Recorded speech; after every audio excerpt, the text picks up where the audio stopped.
Like the Starks, the blood of House Bolton runs back to the first men.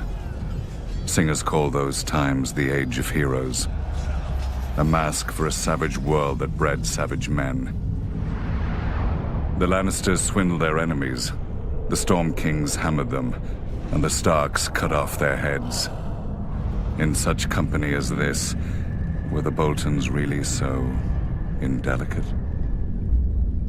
Unlike some other houses, my ancestors owned the Bolton words, "Our blades are sharp."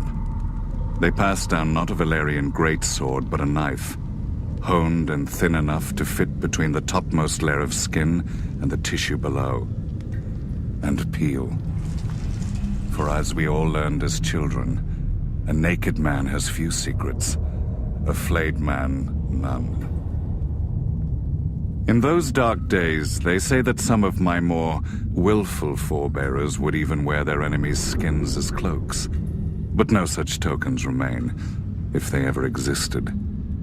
Certainly not hanging in some secret room in the Dreadfort, as old wives and fools insist. I suspect my house itself was responsible for spreading such rumors in the first place.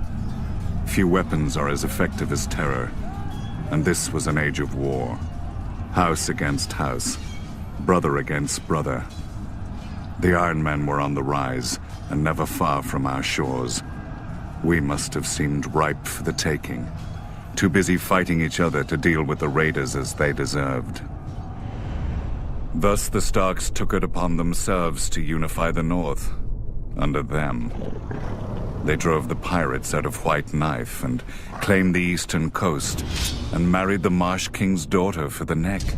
The Stark wrestled for Bear Island and won. Or so they say. Silly stories. Blood and Steel won the North, and the Starks had the most of both. After years of war, my ancestors gave up their barbaric practices and bent the knee to their new kings.